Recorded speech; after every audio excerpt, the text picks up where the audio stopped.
ఇంతవరకు ఈ అడవిలోనికే కాదు ఈ స్థావరంలోనికి ఏ పోలీసు రాలేదని చెప్పావు కదరా, అందుకే విజయ్ అనే పోలీసు అమ్మ వచ్చిందే.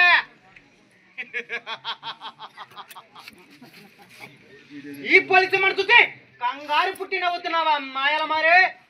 ఏ పిల్ల కాకి, ఈ బేతాళుడికి ప్రాణ భయమే లేదు, ఇంకా కంగారేమిట్రా? కాకపోతే తెలిసి తెలిసి పులి నోట్లో తలదూర్చావు, అందుకున వచ్చిందే. రేం మాత్రం సోమే, 100 తప్పులు చేసేంత వరకు చూస్తూ కూర్చోడానికి నేను శ్రీకృష్ణుడు కాదు, రాజ్యాన్ని కట్టుకున్న భార్యను తాకట్టు పెట్టే జోదమాడుతుంటే చూస్తూ నిల్చోడానికి నేను ధర్మరాజు తమ్ముడిని కాదు. గోరు ముద్దలు తినిపిస్తూ ఎక్కడ నేరం చేసావు చెప్పు బాబా అంటూ నిన్ను లాలించడానికి పాలించడానికి నేను నిన్ను కన్నా అమ్మను కాదు బే. I'm a sincere police officer, I'm a bad police officer. నీలాంటి చెడుని శిక్షించే పోలీసు, నీలాంటి కత్రికాలను కటకటాల వెనక నొక్కే పోలీసునే.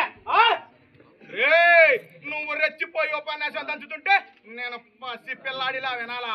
రే విజయ్, నువ్వు ఒంటి మీద యూనిఫాము, చేతిలో లాంటి బెల్ట్ తుపాకీ పట్టుకొని వస్తే,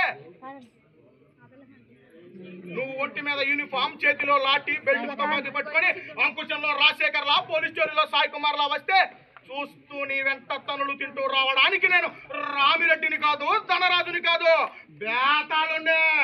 ఆ భగవంతునైనా పెంటగల దమ్మున్నవాడిని.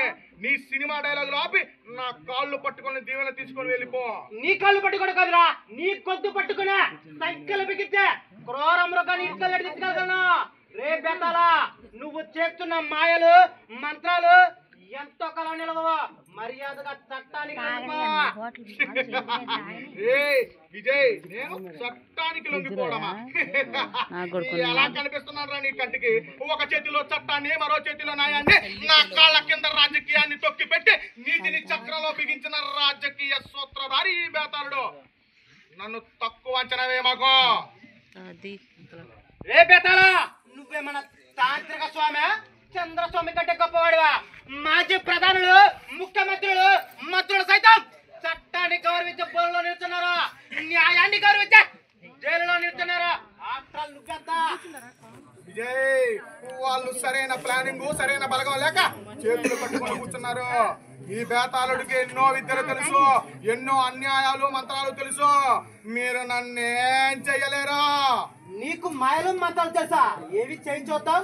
నీ మంత్రాన్ని, నీ మాయల్ని ఉపయోగించ చూద్దాం. కానీ కట్టు చేయకురా కపట మాంత్రికుడా. ఓరి అర్పకుడా, మా మంత్రాలను కించపరుస్తావా? మా తపోశక్తిని అవమానిస్తావా?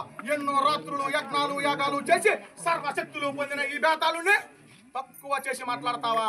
విజయ్, గుర్తు పెట్టుకో, ఈ రోజు నుంచి 48 గంటల్లో నువ్వు నెత్తురు కక్కుకొని సస్తావు. 48 గంటలు ఎందుకో?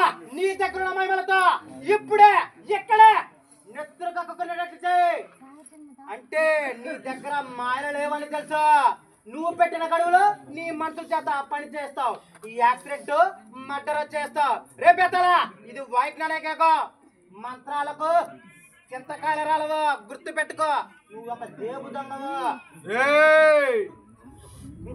ఇంతకు మించి ఒక కడుగు ముందుకెచ్చావు, కాల్చి పరేస్తా నా కొడక.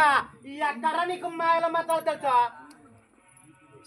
సిటీలో చీటీ వ్యాపారాలు చేస్తూ సామాన్యుల్ని, మధ్య తరగతి వాళ్ళని, డబ్బున్న వాళ్ళని మోసం చేస్తూ కొన్ని కోట్ల రూపాయలతో పారిపోయావు. ప్రజలు గుర్తు పెట్టుకుంటారని తెలిసి ఒక దొంగ చదువు వెళ్తే ప్రజల్ని మోసం చేస్తూ అంతర్జాతీయ నేరస్తులతో చేతులు కలిపి అపార స్వామీజీగా వెళ్తావు. రేపెత్తలా, నేను నీ టోటల్ జీవితాన్ని చదివాను, నాతో పెట్టుకోకు. అయినా ఇప్పుడు ఎందుకు వచ్చానో తెలుసా? నిన్ను ఎప్పటికైనా చట్టానికి పట్టేస్తా, నీకున్న గర్వాన్ని దించుతా, నీ వెనుకున్న తొత్తులాల్సి కట్టి కోర్టు బోలో నిలబడతా. సవాల్ చేస్తున్నావా? సమరసంగా పూరిస్తున్నా. ఓడిపోతావు. విజయ జీవితం లేదా, నువ్వే కూలిపోతావు. మూర్ఖంగా కొండను ఢీకొట్టడానికి నేను పొట్టేళ్ళు కలిపా కొదమ సింహాన్ని సైతం జూలు పట్టి ఆటాడిస్తాను. వాడు ఎలా పనిచేస్తా నీకు కూడా చెప్తే నీ నెత్తురు తగ్గగలను. నేను వేళ్లు పట్టుకుపోయిన మహావృక్షాన్ని.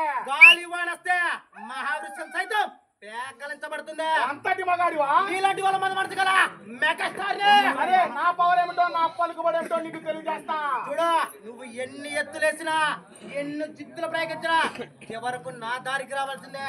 చూడు, నా మీదకు నీ మొండ మోపుల్ని నీ పిల్ల బచ్చగల్ని నా మీద కూసి కలపకు. ఫైట్ చేసి చాలా రోజులు అవుతుంది.